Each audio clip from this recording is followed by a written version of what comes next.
What is it that you have been able to do that has allowed you to build a business that has brought you in 7 figures? I didn't even plan on having a business, and I did not think that I was capable of doing that. It required something that I was naturally good at, which was writing in a human voice. That's how I started making money. How did you go about then building your list? And I've never had a big list. Would you share the number? I told that to Andrew and Pete at dinner. He was like, oh, that is much smaller than I would expect. Yeah. Right now it is at, those were 6-figure launches for me. Everyone's like, oh, Chat GPT is totally nailing my brand voice. Then they'll write something that sounds exactly like everybody else's Chat GPT brand voice. So I'm like, it's not nailing your voice. It's not a brand voice. It's creating soup. How much of it requires you to show up? All of it. I don't have a very automated business. Sometimes it's hard. And so on those days, I'm like, oh, wouldn't it be nice to like win the scratch off? My favorite thought experiment is, what work would I do if I didn't have to make a dime ever again? People want more. They expect more. And so I have to offer more when I make an offer. I have to put more into it. I've got to put more of me into it. Things have just gotten more saturated and harder if you're in the online space. Don't Work Harder is the show for entrepreneurs who are ready to catapult their business forward, because we believe it's not about working longer, harder, or smarter.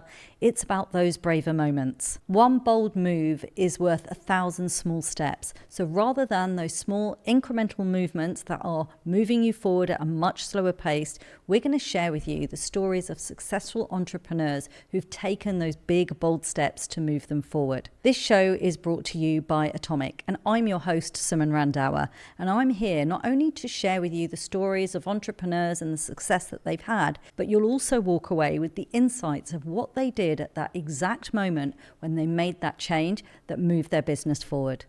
Have we got something very special coming up for you? This next episode is an ATOMICON special. This was filmed backstage at ATOMICON earlier this year with some of our speakers and some of our guests. If you're interested in joining ATOMICON next year, then head to our website. That's www.atomic.site, where you can be the first to see what keynote speakers we have and what breakout speakers we have, and grab your ticket. Today, I'm joined by Laura Belgray. Laura is a self-proclaimed late bloomer and also a couch-driven business owner, according to herself. She is an award-winning copywriter, founder of Talking Shrimp, and also the author of the hilarious Tough Titties.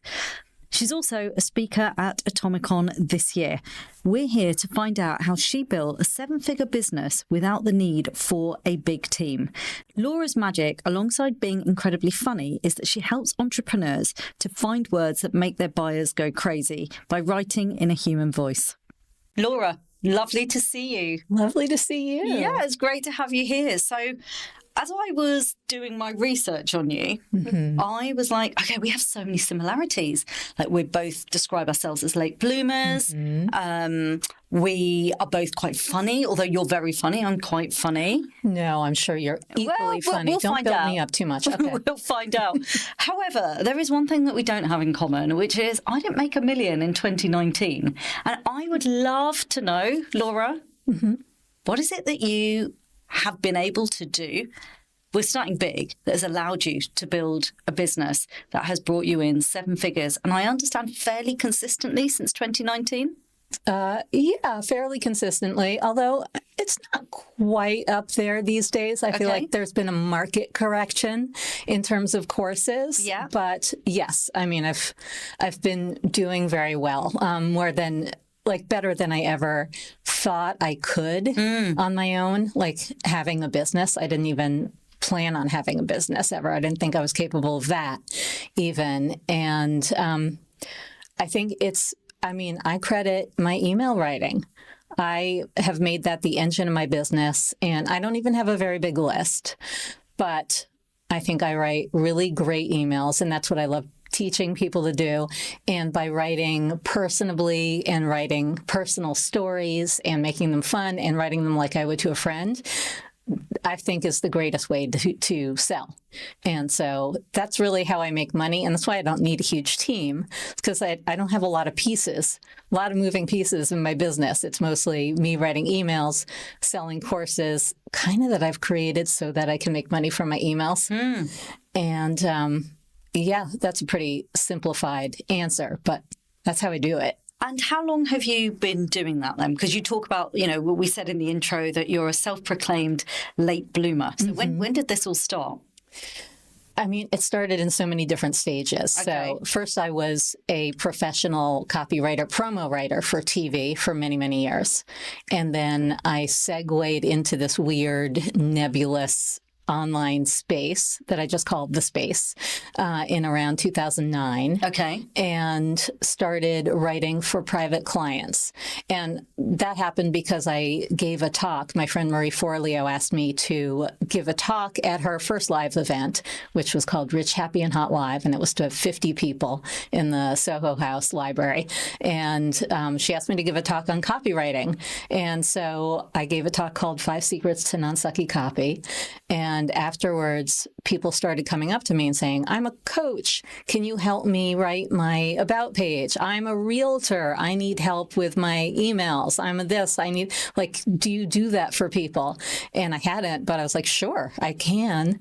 I didn't know that there was a difference between the kind of copy I was writing and direct response copy or any of that. I just knew that I could write in a human voice and most people couldn't. Okay. And so I didn't feel like I didn't feel any imposter syndrome in saying, sure, I can help you.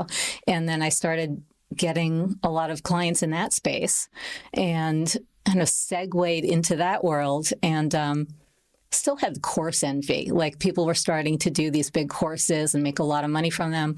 And I did not think that I was capable of doing that.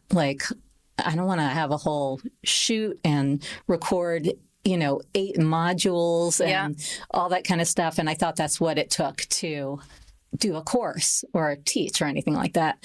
And so my first course was with my friend Marie. Yeah. It's called The Copy Cure.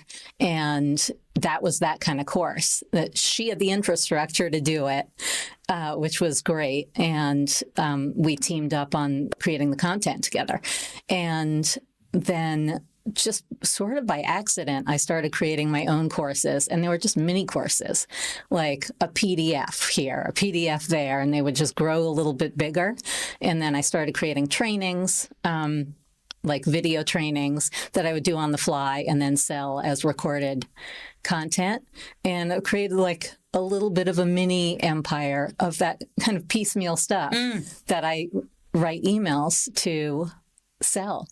And when I listen to you just describe it, and I think it's your energy as well, but it sounds effortless. Not that you don't put effort in, but effortless. It doesn't sound like it is something that has been dragging you down.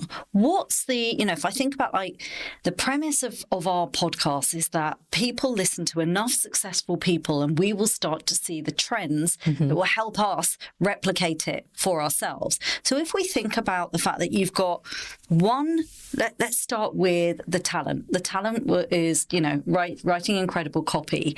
And you took that talent and you were able to take it online. If we start with that, what did it require for you to be able to pivot for writing TV promos and writing for people to suddenly writing for private one-to-one clients, copy for their emails? What did that require from you to do that? I think it required something that I was naturally good at, which was writing in a human voice. And I was already doing that for these TV promos. Okay. But I think it also took, and especially being able to do it for myself. I mean, I did pivot from writing for private clients to writing only for myself. I wanted to, that was kind of the dream. I loved my client work, but really I wanted to make money writing in my own voice and using my writing skills to promote me. And so I think it took sharpening my true copy skills in the sense of selling. Yeah, that's what I was going to ask you. Developing those chops. And those just kind of grew over time, especially working with my friend Marie, because she was not a natural at writing fun stuff, like writing in her voice, but she was a natural at writing the words people needed to hear. She's so intuitive about marketing and what people need to hear to feel safe, to say yes, like to give a full body yes. And so I picked that up from her, really, and incorporated that into my fun, like silly stories that I would write. And that's how I started making money. We're going to take a short pause to hear from one of our sponsors. Sponsors help us make the best show possible.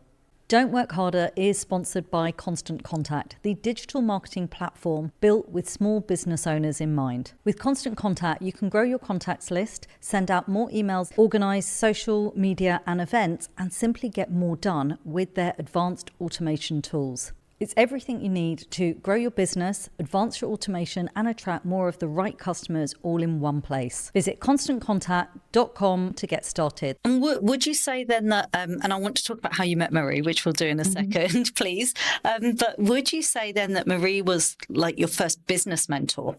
Did it feel like that? Absolutely. Right. I mean, I think I hinted at the business being sort of an accident before. And so we were good friends, and I was creating a website, my first website in 2009 for my promo business. Like I was sort of looking to get more clients. I had one huge main client and a cable network, and I was looking to get more clients, and I was sick of sending out DVDs back then with my reel on it. And I was like, I need a website that can somehow showcase my reel. All of this was kind of new. Like I wanted to have videos on it. And so I created this website for myself, for my company. Okay. And I showed it to Marie, and she was like, it looks great. Where's your opt-in? And I was like, my what in? And she was like, okay. Listen to me now and do everything I say. She's like, your list is your gold, your email list. And you are going to put what is called an opt-in on your site, and you're going to give away something free. Maybe you take the talk you gave and you turn that into a PDF, and you give it. And she diagrammed how to set up Aweber, which is what I used then, so that there would be an automated response. And it was all very complicated. She diagrammed it on a yellow legal pad that she loved to write on. And for once in my life, I actually followed instructions and went home and did that. And also she said, and of course you're going to have a blog, right? And it's like, it's 2009. Isn't it kind of late for a blog? She's like, no, you moron. You have to have a blog. She's like, especially you. You love to write. How would you not have a blog? You got to have a blog, and you have to have an opt-in. So she's the one who got me started in the online business in that sense. And I don't think I ever would have built a list back then. I would have probably started in like 2019 if I hadn't listened to her back then, because I didn't know to what end I was doing this. I was just like, okay, Marie said so I'm going to collect emails. So yes, she was my first mentor for sure. So you had some great advice, which was really simplified, which is, okay, you've got this skill. Now let's see how we can monetize that. Yeah. How did you go about then building your list at the very beginning? And what would you say are the tips of what you do with that list now? Like, how do you continue to grow it? Yeah, well, in the very beginning, I grew it so slowly. Okay, so like, say fast. Slowly. Like in a year, it was like at 200 people. That's it. Because all I would do, I had that opt-in, 5 secrets to non-sucky copy on my website. And I wrote blog posts that had nothing to do with it whatsoever. So they weren't, they weren't attracting people who were looking for copy tips. They were attracting people who would, I had like the number one search to my website, leading to my website was make sex slave eat toenail clippings. I don't even remember what I wrote about that got people searching for that, or I don't know why people were searching for that. No, and then found it on your page. And they found it somehow on my website. So there was not, as we call it now, a funnel of any kind. But so like just somehow people would find it, and it was just dumb luck. And that's why it was only at like 200 people. Okay. And then Marie's in a lot of these stories. She had asked me for a testimonial for her coaching business. Okay. And at first I was like, I mean, I would love to give you one, but I don't really want people knowing that I don't want them thinking I see a life coach. This was way back in the day. I was like, people in my industry won't take me seriously if they see me giving a testimonial to a life coach. And then like by the next year, she asked me again. She was like, no problem at all. And then she asked me again when she was redoing her website. And I was like, yeah, I don't know why I had a problem with that. Of course I will. And I was thinking, of course, it's not like a lot of people are going to see it anyway. And sure enough, she became very famous. And so many people found me through that testimonial. How interesting. I would say to this day, absolutely, leaving testimonials for people you admire, people who have big audiences, is a great way to get found. Great and tip. people never leverage that. It's so smart. If someone asks you for a testimonial, or if you take someone's course, and even if they don't ask you, send them one. If you get results from it or you love it, send them one, and they'll showcase you. And people look you up. They want to know, like, are you legit? And so they find you that. So a lot of people found me that way. Okay. And I was also a recommended resource in her course, B School. Yeah. A lot of people found me that way. And that's really what created my early traffic. And I've never had a big list, by the way. It's always been small. Would you share the number? Does it feel like it's something you Sure. I can share the number. Yeah. Right now it is at like 33,000. Okay.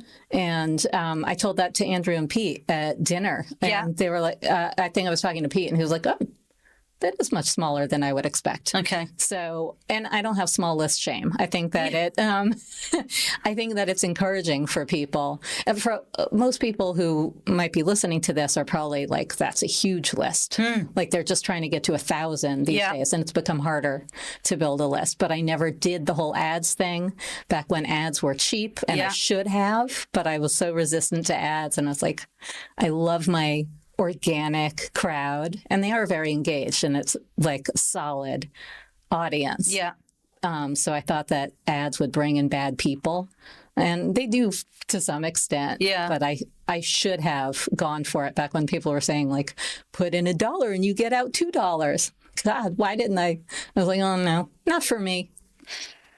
So when you like share this, I'm like, okay, this is still sounding like really straightforward, because actually we've got this one main revenue generating vehicle, which is obviously via emails. Yeah. But for you to have hit that first 7 figures back in, was it 2019? Yes. So yeah, pre-pandemic. That, like, if I work out the calculations on that, I'm like thinking, well, what was the average value of what you were selling? What were you relying on? Was it the cost, or was it the number of people? It was a combination. So I'll tell you that I can remember the breakdown of it back please, then. yeah. So I was an affiliate, and that's how I started selling through my emails, because I didn't have anything to offer on my own. I started selling as an affiliate for Marie Forleo's B School, and then Amy Porterfield's course, Digital Course Academy, later on. And I think that year I sold that. So a couple of, and my friend Selena Sue's Impacting Millions. And those were all 6-figure launches. Friends in high year. places. Yeah. Yeah. Although they weren't super picky about affiliates. I mean, Marie had tons of affiliates by then, and people would say like, I unsubscribed from these emails, but I'm still getting them. I'm like, you're getting them from other people. Oh, gosh. Okay. Yeah. And so they had tons of affiliates, but I was able to get pretty high up on the leaderboard because my email stood out because they were different. So those were 6-figure launches for me. And so that was huge. And then, let's see. And then there were also, I launched my own course in Box Hero that year. And that was a 6-figure launch. And then, oh, I thought I remembered the breakdown. But now I think that year I was counting the sales that I made of the Copy Cure also. Yeah. And through my own emails, like that's when I was back when we were keeping track of how many I sold. Yeah. We no longer do that. But that was at least a third of it. Okay. And did you, what out of those, if at any point felt out of your comfort zone?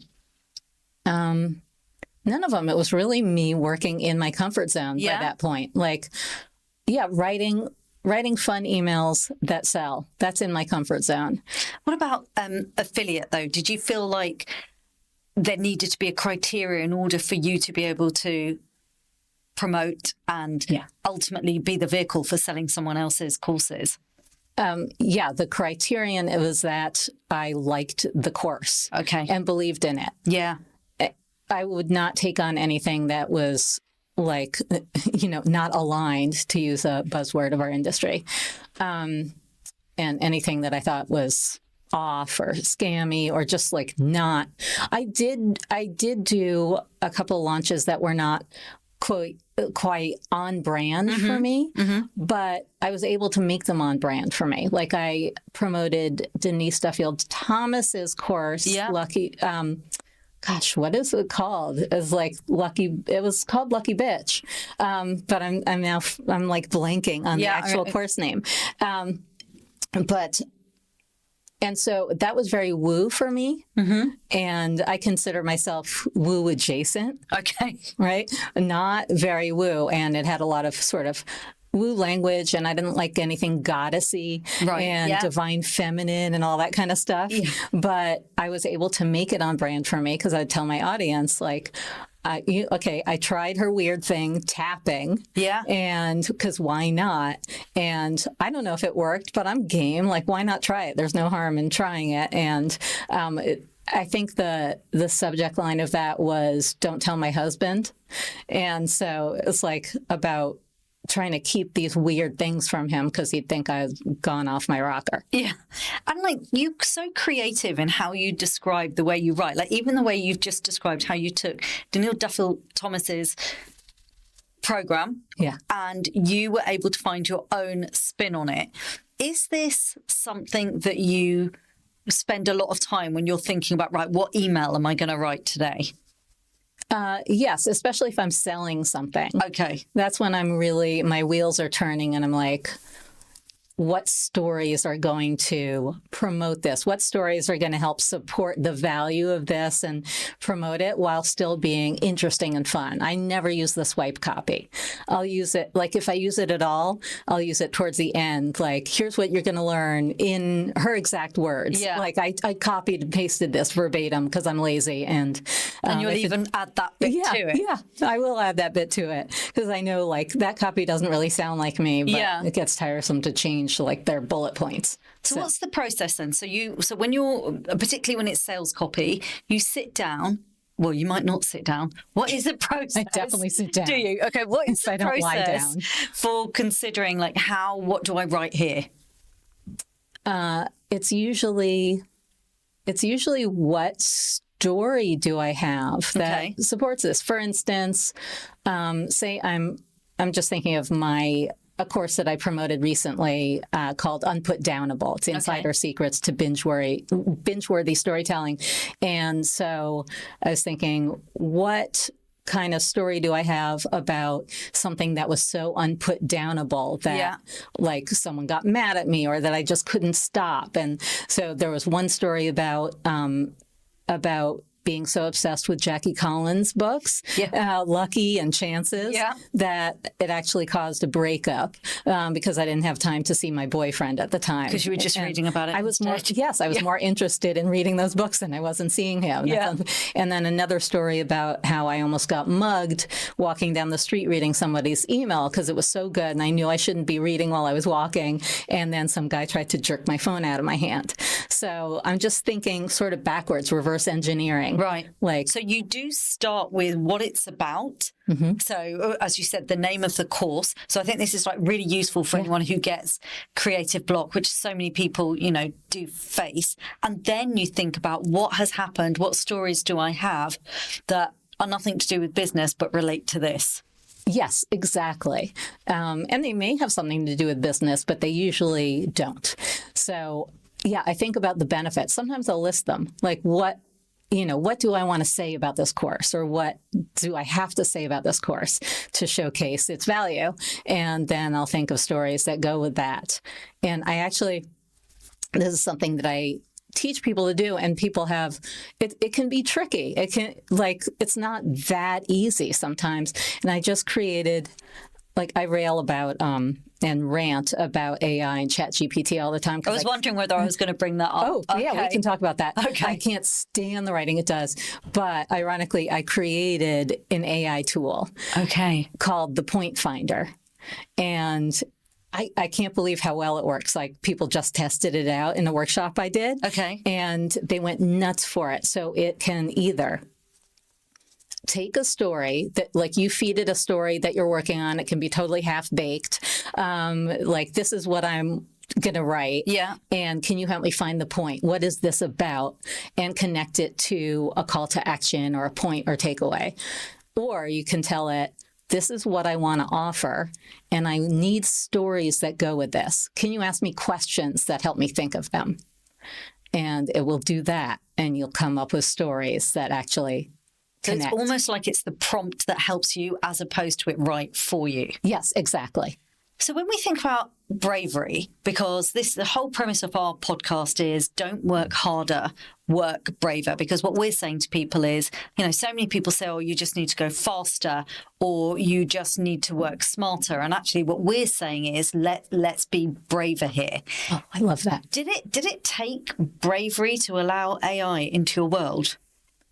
No, it took a lot of frustration and just like anger, because I cannot stand the writing that people are putting out using it. And it's so obvious to me, and everybody sounds the same. And everyone's like, oh, Chat GPT is totally nailing my brand voice.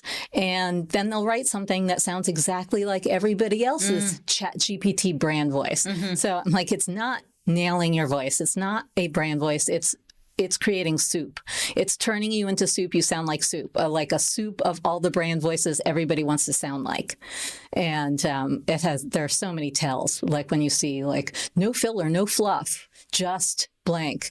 I'm like, oh God, Chat GPT wrote this, didn't it? And what's the consequences for when people, because that's obviously the magic of what you teach is how to sound, or what your courses teach is like how to sound really human. Yeah. So what do you think is the consequence for people of not having that humanness in the way that we write, the way we create our content, our emails?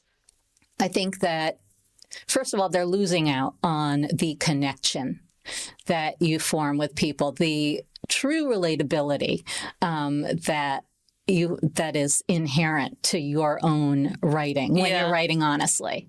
So you're missing out on that, and you are creating a little bit of a disconnect. There are some people who won't be able to tell the difference for a while. Yeah. But now that as everybody starts to sound exactly the same, they'll be like, oh, this sounds like everybody else.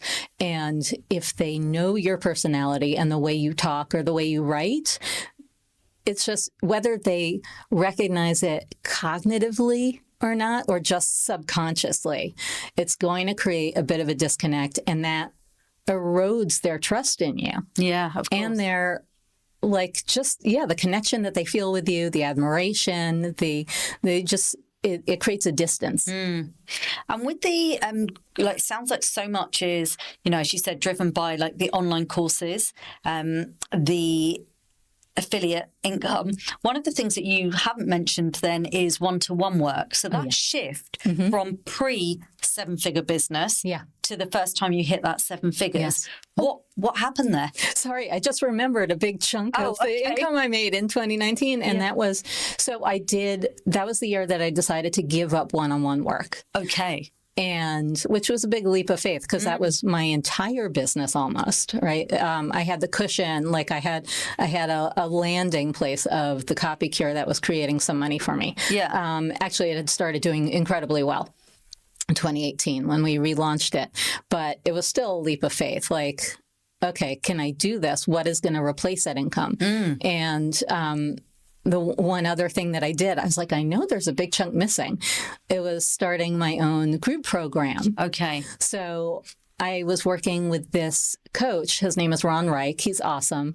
And the first chat that we had, he said, okay, so wave a magic wand over your business, what would happen? And I was like, well, one thing that would happen is I wouldn't have any more appointments, no more one-on-ones, and I would be somehow doing what I love to do, my favorite part of the copy cure, which is answering people in real time, live, and making over their copy, but in real time, because I don't want any more homework. I want a no homework business. And he's like, well, if you love to do that, then you should have a group program and you should do group coaching. And homework for who? Sorry, for yourself or for the people attending the group program, the no homework business? Oh, for me. Okay. No more. Yeah.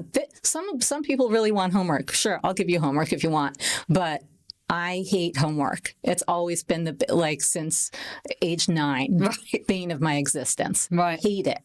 And homework meaning, as a coach, having stuff that you have to go off and do afterwards, after the sessions. Having deliverables. Right. Having to, so as a one-on-one copywriting service, I would have to, I had actually stopped doing that and had started only working with people in real time. Okay. I'm not going to write this for you. I'm going to write it with you. Right. And we have an hour or we have 3 hours and I'm going to pull out the gold that you have and turn it into writing live on the spot. So it's the difference between done for you, done with you, and do it yourself. Yeah. Yeah. Okay. That's making absolute sense. So you had decided, even though, and I'm sure I read that by the end you were charging, was it $1,500? Yeah, just about $1,450. Yeah.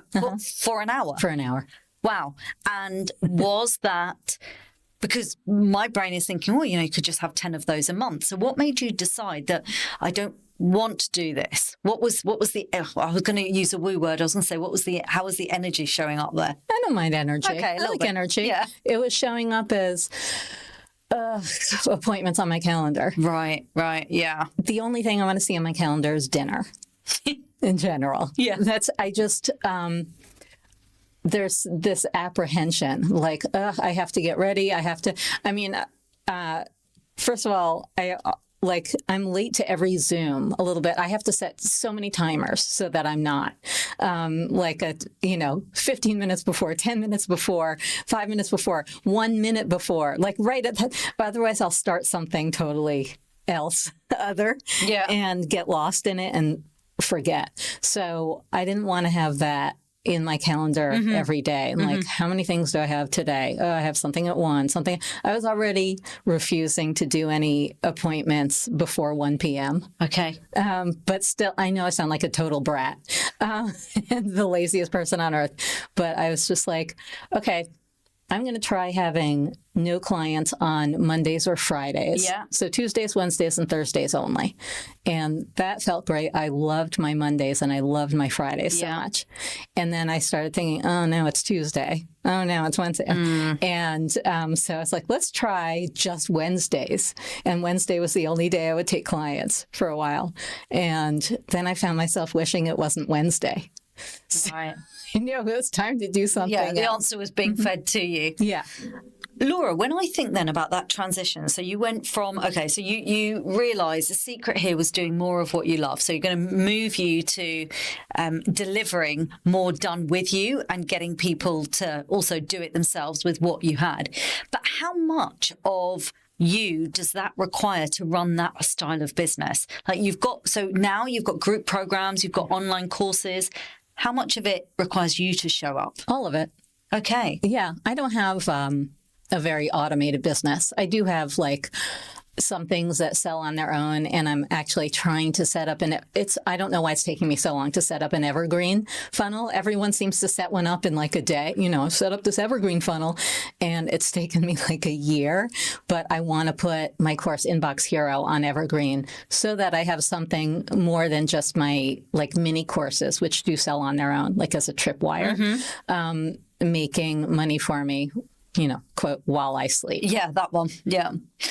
So it does require you. So at the moment in a week, what does that look like in the week? Are you doing calls with any of the group programs, or is it all pre-recorded courses?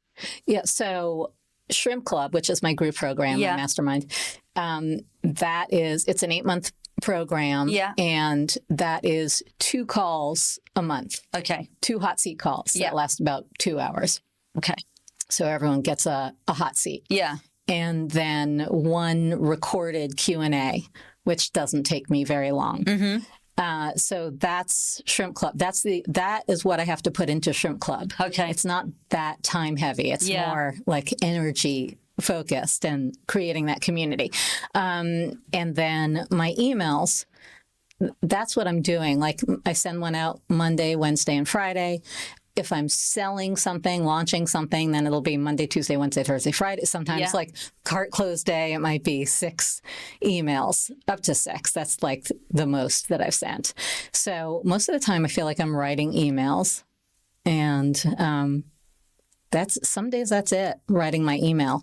And with the mastermind, I think it's interesting to understand what kind of behavior do you want from people in a mastermind? Like, how do you create a culture when everybody is not needy and doesn't require you? Because you hear a lot of the bigger coaches talking about that. And one of the things that I've noticed is the more successful the coach, the less time they give you. Not in a bad way, but because their time is so much more impactful. So I'd love to know, like, what are the boundaries you set with your masterminders? Yeah, I mean, this is definitely not for everyone, because some people want a lot more hand-holding. And so I'm not one of those people who's available by Vox or like, unlimited or up to X number of minutes or hours per month. Some of the early birds, to sign up get a one-on-one, like a single one-on-one. Yeah. Sometimes it's 1 hour, sometimes it's 90 minutes, depending on when they signed up. So those are sprinkled throughout the year, but that's very light. I think it's because of the way I sell the program. Like, this is what you get. And most people want more than that.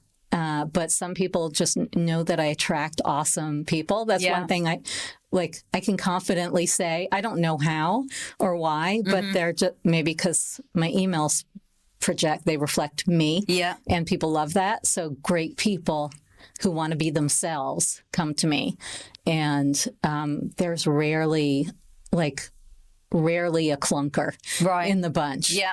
And they're happy with what I give them. Laura, we were just talking there about you create a business where you're so clear about who you are, what you stand for, and that when done well, that mirrors back to you by attracting the types of clients that feel like a really good fit. You were saying, we generally have a really good fit within our masterminders. How are you supported around you? Like we said at the very beginning that you've built this without a huge team. What exactly does that mean?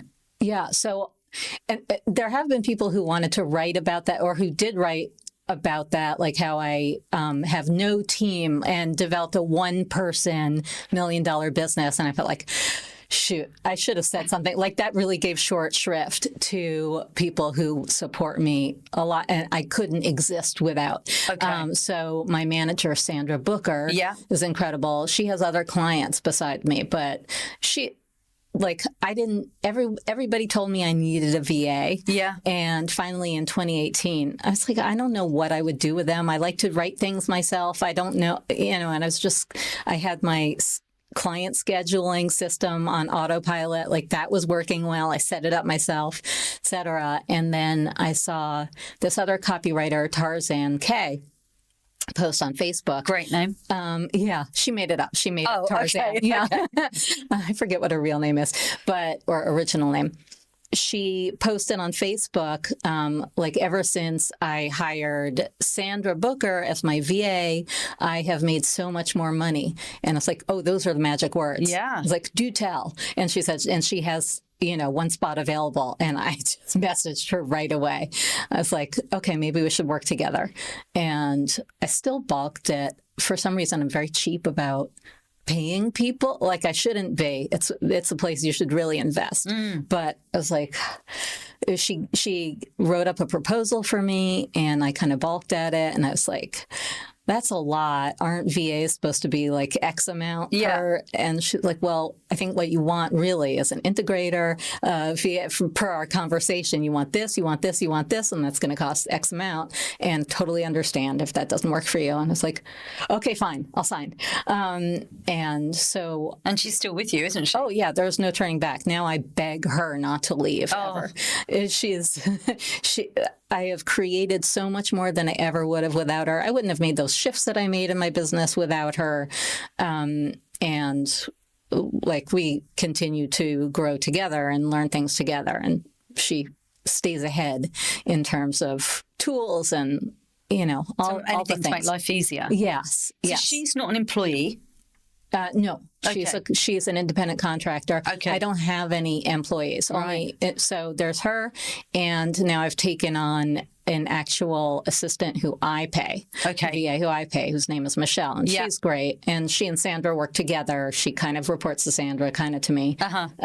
Sandra is the manager. I refer to her as my manager. Right. Okay. Yeah. And when you're talking about, like the evergreen sequence, you're talking about filming and recording your content. Do you outsource and work with experts in those areas? For example, do you go into a studio? No. Interesting. And why is that? Why do you decide that you're going to do it?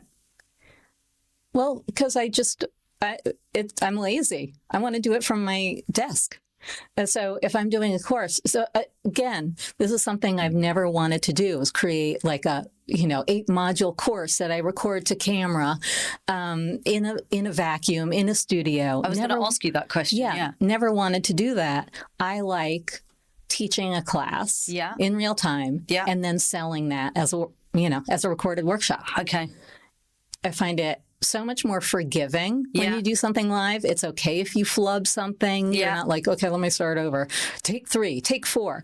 And I like the energy of it. I like the energy of that kind of teaching. And I have a hard time absorbing, like consuming a course that was recorded to camera in a vacuum. I like things that feel more like a conversation. So even if there's just one person talking, you can feel the audience there. So that's how I like doing it. So they always say there's an element, particularly in sales, we say that, you should sell to create. In other words, you've sold the concept, you get the money in, and then you're able to deliver or create. Is that the premise almost of you have a great idea, you're able to test it with the market, and then you deliver it live? Yes, it is. I don't really do it in that methodical It's not way. intentional. No, it's not. No, I could see that. Yeah, it's like, I think most of my courses have come out of needing a new bonus for something, for an affiliate offer or something that I'm offering. Shoot, I need a new workshop. I've been selling this thing. Like, that's been my bonus for too long. And so I will create something new to sell, or I just want a new offer, or I have something that I want to teach people and people have been asking me for it. So I create the offer, and usually, I think about what things I have to teach and create the bullet points out of that. And this is a tip for anyone who does it this way. I always have to, I do it in a Google Doc, and I always have to create a comment with each bullet point of what is the answer to that. It'll be like, the one secret that you must know about blah, blah, blah. And if I don't write it down right then, you don't know what I'll be like, oh my God, I have no idea what I promised these people. And we have a lot. I mean, it's interesting that within the atomic world, we actually have a lot of copywriters. Like, we have a lot of creative and a lot of copywriters. So I know there will be people not only who will have been listening to your talk at ATOMICON, but who will be listening into this, where this is also their world. Yeah. How, so you've got a business which works around you, but also is still quite reliant on you because you're the ones that is writing the emails. Yeah. When you look into the future, how long does it feel like you are the only person that can write the emails for your audience? Do you ever envisage teaching somebody else to write like you? I can see your head going already, but tell me. No, I don't. Okay. And that's both a good and bad thing because I love writing my emails. And when I think about, because sometimes I get tired.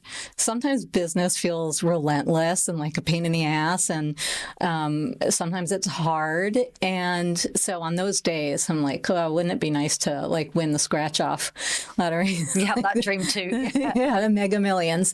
And I think about, this is my favorite thought experiment is, what would I still do? Yeah. What work would I do if I didn't have to make a dime ever again? And I was come back to, I think I would still write my emails. I would still write them. That is, I've built a business that allows me to make money from my writing. Yeah. That's what those are. They're not just, selling. They're not just a thing that I have to do. It's like, what am I going to write about today? And that's so much fun. And I love getting the replies. And it would sort of feel like no point if I weren't writing them. So, at the bottom of the email, because I've recently subscribed to your emails, and it says at the bottom, these aren't your exact words, but something along the lines of, let me know what you think. And, I read all the emails. Yeah. Do you? I do. I do. They actually go to you? Yeah, they go to me. I know they're not supposed to. Like Sandra has... She's had words. She has tried to convince me to have them all go to Michelle, to my assistant, and have her answer all those for me. And that's how Tarzan works, or used to. I don't know if she still does. But I really love seeing replies. They're my favorite thing. Yeah. It's like... Well, it means someone's read them. That's always a good start, isn't it? Yeah. Exactly. And this is why I relate to actors who say they love doing theater more than anything else, because they can feel the response. Live response, that's right. Yeah. Live response. And email's not quite, it's not in real time, but it's still pretty quick. You send it out and you start seeing replies coming in, and it's like, ooh, yay. And those give me joy. So, and I try to answer them all. I don't always get to answer them all. Yeah, depending on, I suppose, how many responses you've had. So you're saying sometimes business can feel hard and relentless, which I think lots of people will nod to. And actually, there is something in almost comforting in knowing that that is a reality for so many people, even though sometimes someone else's business looks like, oh, surely that's easy. Yeah. Not that we wish hardness for anybody. But what can feel hard if we think about what is outside of your comfort zone? I think what can really feel hard for somebody who has been doing this for a long time is this shift in the market where like 2020 was a gold rush like no other if you were in the online space, if you were selling courses during the pandemic. Terrible for live events, anyone whose business is speaking on stage. Of course. But amazing for digital courses, anyone who's doing stuff digitally. And I feel like there's never going to be another year like that. But we were so spoiled by it. Yeah. I was. I have a hard time. I don't like change, especially when it's negative change. I have a hard time adjusting to that. So now it feels like there is more work to be done. People want more. They expect more. And so I have to offer more when I make an offer. I have to put more into it. I've got to put more of me into it. Like you get this, this life thing and that life thing.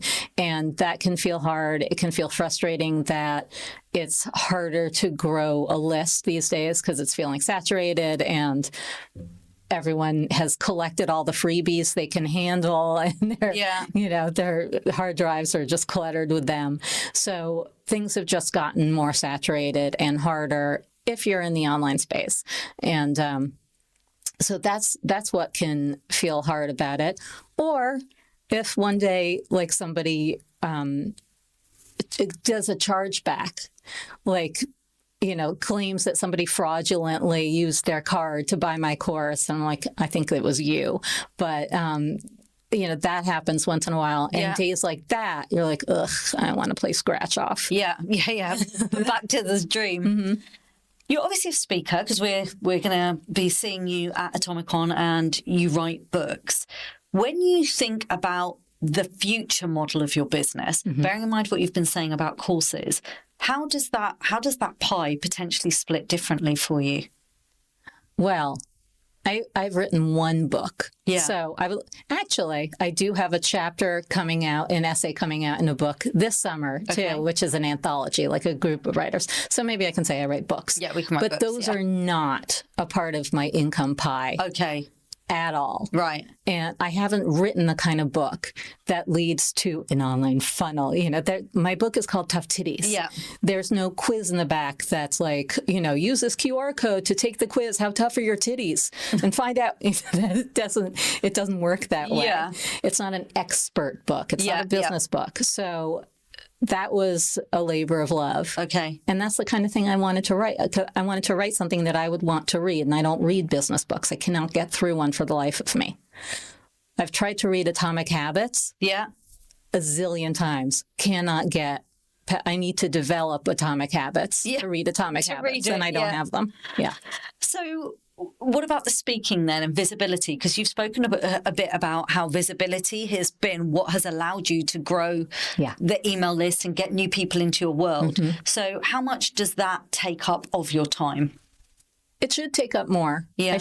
I should be pitching to lots of events and I don't. Again, because I'm lazy and apprehensive, like there's a lot of resistance around it. I love speaking when I'm on stage, but every time I say yes to a speaking gig, I know that I am going to wish, like starting a month before, that I had said no. Yeah. And I'm always so glad that I did. That has to be my mantra, like to keep me going. I'm going to be so glad I did. I'm going to be so glad I did. At one point, I will be coming off the stage and getting unmiked, and I'll be so glad I did it and want to do it again. So it doesn't take up much time. Like this is so far my one gig for the year for 2025. There might be others, but and I think last year I did one, and originally I wanted to do lots of them. Yeah, but it just it gets me really worked up. Yeah, the reality is you have to learn it. Mm-hmm. Obviously, are there any nerves with going onto a stage? Oh, always. Yeah. Oh my God. Okay. I am ice cold. My hands will be ice cold tomorrow when I as they're miking me. I'll be a little bit shaky. Yeah. And like ice cold, but sweating at the same time. Great combination. Yes. Totally like dry mouth. I'll need to drink so much water. Yeah. And then we need to wee. Yeah. Yeah. Yep. Exactly. It's all the things. Yeah. All the things. But once I'm up there, and if the audience is with me, it's great. The nerves kind of go away once I'm up there.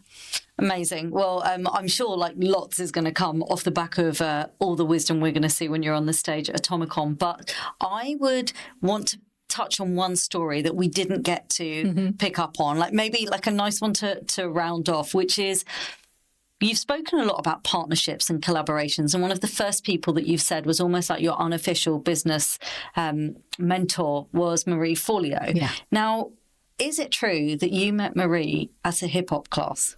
It is absolutely true. I need to know everything. Please share. Okay, so I used to go religiously to this hip-hop class at Crunch. Okay, and Crunch, what is Crunch? We don't have it here in the UK. It's a chain. I feel like you have something similar called Pineapple Studios. Pineapple Studios. And there used to be one called like Crack or something like that. Yeah. Like, that's a nice name. So yeah, Crunch it's a chain. It's like not super high cost, but they had great dance classes. Okay. So Marie was just this chick in the front of the class. Like she showed up one day and was always there when I was there. And I had this perfect banging body, like sick body, sick, thick hair that never got sweaty and stringy like mine did. Nailed every move. It would be like hit. And the teacher would always have to like pull her up to the front when they split the class in two. And she was just so annoying to me. And then one day, I don't know what made me start talking to her. I think she had just come back from a trip to Chile, and I was interested in that and wanted to hear about it. And so we started talking, and it turned out she was a bartender, and like she was just out there hustling. And my now boyfriend at the time, was opening a restaurant called Lever House. and looking to staff it up and looking for bartenders. I said, would you want another bartending gig? Because I could tell her energy was good and she'd be good. And she's like, yeah, I'll take all you got. So I hooked her up with that bartending job, and we became friends and started walking home together, me all sweaty, her looking really great and cute, and talking. And then she started teaching her own hip hop class because she was that good at Crunch. And I was her, what she calls her front row mafia. Okay. I was always in the front and went to every one of her classes. And she would start her class by saying, I'm not only a hip hop teacher, I'm also a life coach. And I write a newsletter, an email newsletter. I think it was called an e-newsletter called Magical Moments. And it's free. And you can sign up. If you sign up here and put in your email on this legal yellow pad, I will send it to you. And back then it was like, ooh, cool, a free newsletter. And people just signed up for Magical Moments. And that was her, like she had an analog opt-in that she passed around the class. Wow. And she also told me about, when we were walking home one day, like this weird program she was doing. It was like phone call based. People paid her, I don't know what, $1,000 a month to talk to her, I was like, I don't understand this, but it's a group call and she coaches them for an hour. Like really ahead of time. Oh, yeah. Yeah. Yes. And I remember telling my husband about it, like, Marie's making so much money. It's crazy. These people pay her $1,000 and she's making like, there are 15 of them. She's making like $15,000 a month. And it blew my mind, but I still didn't understand what online business was at all. Yeah, but it was the almost like you got a view into what was going to end up becoming, part of your future as well. I had no idea it was. I was like, I write for TV. That's so much cooler than whatever that is. And then one day I was like, oh my God, you are a goddess.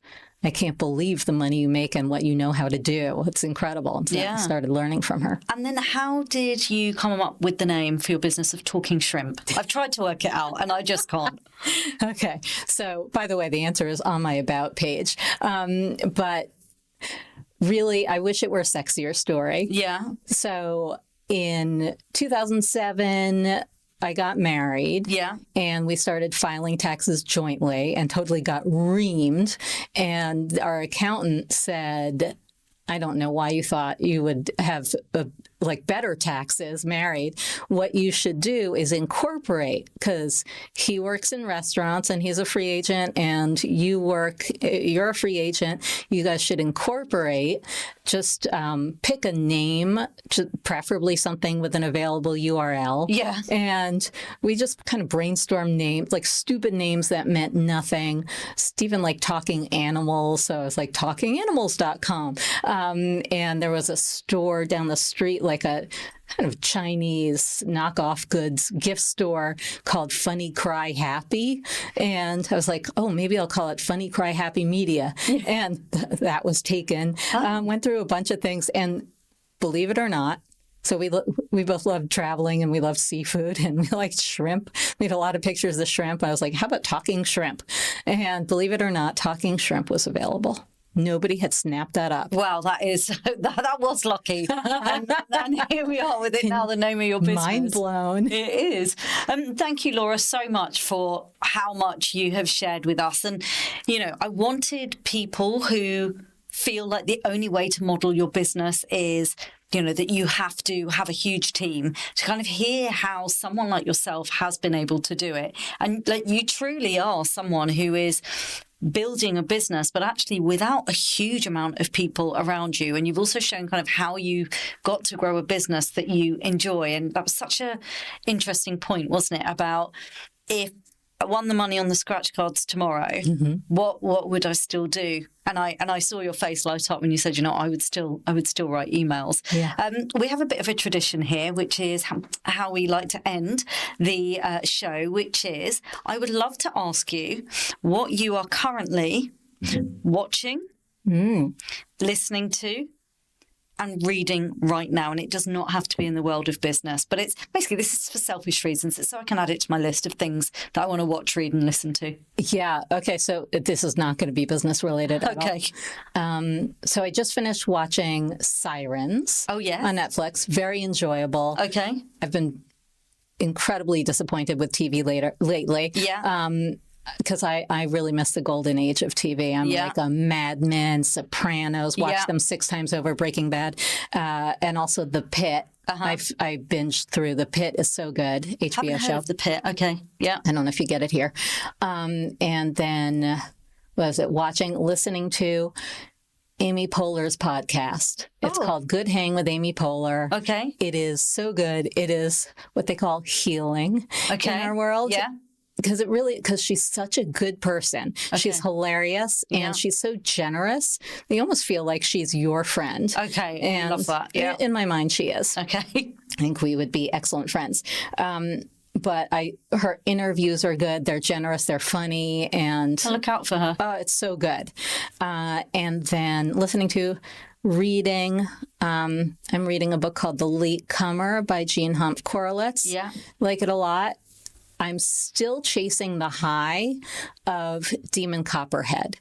That is the last book I read that I cannot find a match for. Like I can't find anything that lives up to it. Okay. But a book I read last summer called The Wedding People by Alison Espach was an awesome read, and everybody I recommend it to thanks me. And it's like, what else you got? Well, thank you in advance. That sounds like a great book. No, you're welcome. Yeah. Thank you so much, Laura. It's been lovely talking to you. Thank you. You too. How wonderful was that conversation? Laura was so easy to speak to, and what an interesting story there, because there is this perception that for you to grow your business and to scale it, you need a huge team around you. So it's so interesting to hear that ultimately Laura does so much of it herself, but how much she loves what she does. And when you tap into something that you really love, how you can actually monetize your business and still manage to scale it with the courses that she does. So yeah, I really enjoyed that conversation. And I think it's really good to hear that success is possible for you without having to build this huge, big empire and business. You can still do it with having just a few really key people around you. So yeah, loved that chat. Thanks so much for listening to Don't Work Harder. If you enjoyed the episode, please subscribe and share. This show has been brought to you by Atomic, the home of epic business growth. Head to our website at atomic.site to hear more about our business programs and epic events.